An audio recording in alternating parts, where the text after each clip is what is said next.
फर्ज कीजिए आप अपने ड्राइंग रूम में बैठे हैं। सामने दीवार पर एक तस्वीर टंगी है। क्या आप उससे बातें कर सकते हैं? शायद नहीं, लेकिन रुद्र कर सकता है।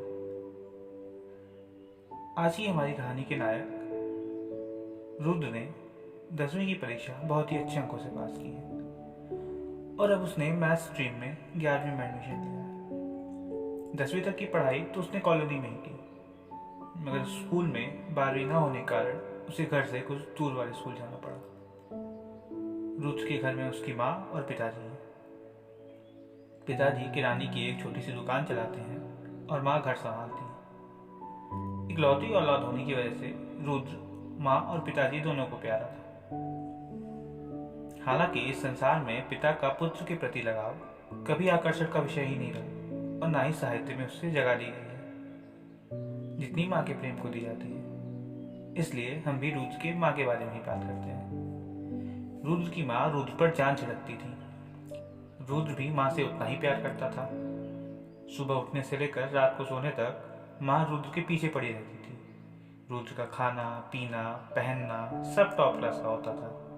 पिताजी की तरफ से भी कोई रोक टोक नहीं थी। रुद्र पढ़ने में भी अच्छा था, तो इसलिए कभी कभार उसकी जिद भी मान ली जाती थी। 10वीं तक जब रुद्र सुबह स्कूल जाता तो माँ भी उसे साथ छोड़ने जाती। शाम को लौटते ही माँ उसका हाल चाल पूछती, किस विषय में क्या हुआ सब पूछती। रुद्र भी माँ के हाथ के चटकारे लेकर माँ को एक टक में सब बताता। माँ और रुद्र की दुनिया एक दूसरे तक ही सिमटी थी, मानो इस दुनिया में उनके अलावा उनका कोई हो ही ना। पिताजी को ये सब देखकर रश्क होता, क्योंकि वह खुलकर रुद्र पर जान नहीं छिड़क पाते थे। आखिर बाप जो ठहरे। 11वीं में एडमिशन लेते ही रुद्र की दुनिया ही बदल गई। अब रुद्र स्कूल बस से स्कूल आता जाता और बड़े बड़े व्यापारियों के बच्चों के साथ पढ़ता। ये दुनिया रुद्र की बस्ती की दुनिया से बिल्कुल अलग थी। यहाँ बच्चे पढ़ने की बजाय मस्ती करने आते, माँ बाप से चोरी छुपे सिगरेट पीते, ताश खेलते। पहले दिन तो रुद्र अचंभे में ही रह गया। घर जाकर वो माँ को क्या बताए उसे कुछ समझ ही नहीं आया। घर आते ही माँ से थक गया हूँ कहकर सो गया।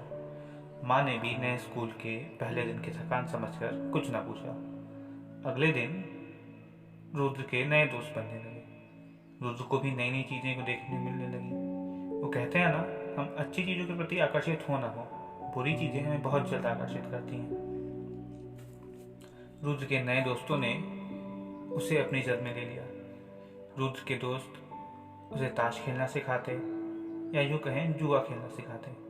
रुद्र को भी ये सब चीजें वैसी अच्छी लग रही थी जैसे नए नए आशिक को उसकी महबूबा की जुल्फें। खैर, रुद्र को जब उसके दोस्तों ने सिगरेट पीने को कहा तो रुद्र को थोड़ा अजीब लगा। रुद्र ने कहा वो नहीं पिएगा, उसकी माँ कहती है ये बुरी चीज है। उसके दोस्त उस पर हंसने लगे और कहा, क्या तुझे हम बुरे लगते हैं? रुद्र उस दुनिया से अनजान था जहाँ छल ही जिंदगी होती है। रुद्र ने कहा, नहीं, मगर मेरी माँ ने मना किया है।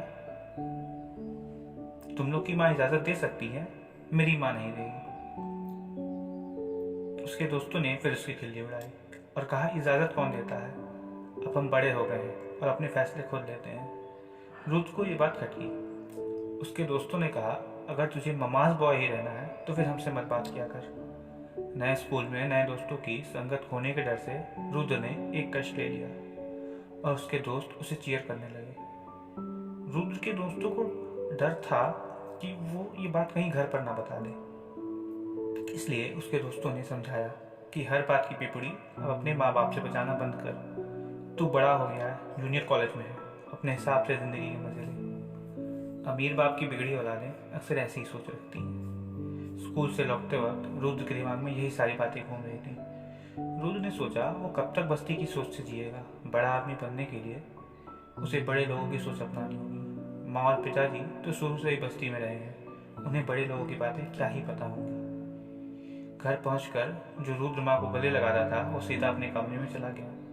माँ को लगा थक गया है। माँ उसके कमरे में लेकर पहुंची तो रुद्र ने खाना रखकर जाने को कह दिया।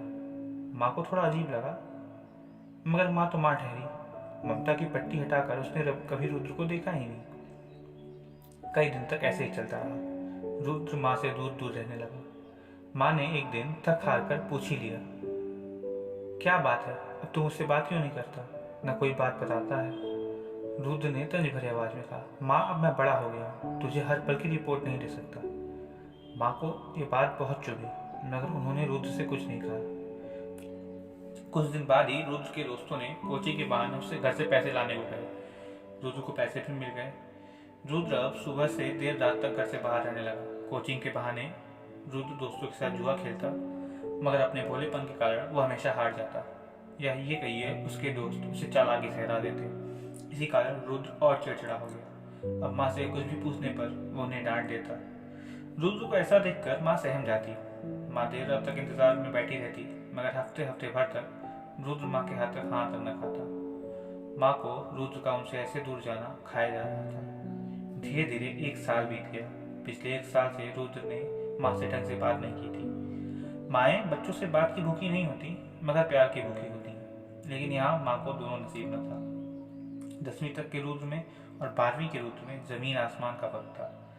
जैसे राजा दशरथ श्री राम के दूर जाने पर बिखर गए थे, वैसे माँ भी यहाँ रुद्र की बर्ताव से बिखर गई थी। माँ जब भी रुद्र से बात करने के लिए रोकती तो रुद्र माँ को पकाओ मत कहकर चला जाता। ऐसा होने पर माँ अपनी सारी बातें एक डायरी में लिखती जाती, इस उम्मीद में कि रुद्र एक न एक दिन फुर्सत से उसकी सारी बातें सुनेगा। इंसान आशावादी होता है और माँ भी उन्हीं में से एक थी। इसी बीच माँ को एक रोज रुद्र के सिगरेट और शराब पीने की बात मोहल्ले के लड़कों से पता चली। ये सुनते ही उन्हें सदमा लगा, मगर उन्हें अपनी परवरिश पर भरोसा था कि रुद्र उनके समझाने पर सुधर जाएगा।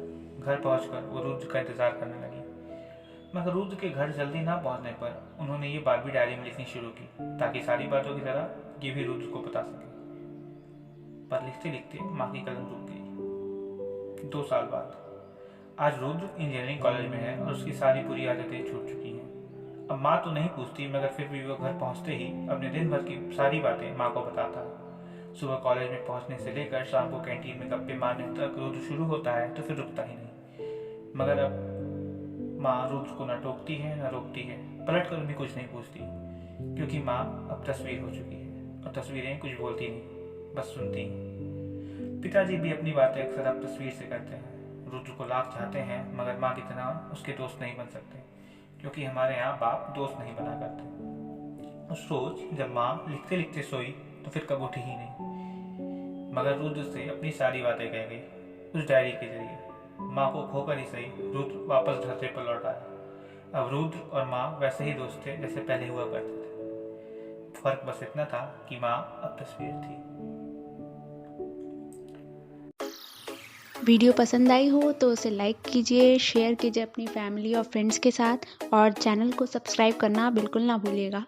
और ऐसी ही कहानियों से जुड़ी अपडेट्स के लिए आप हमें फॉलो कर सकते हैं हमारे इंस्टा और फेसबुक हैंडल पे।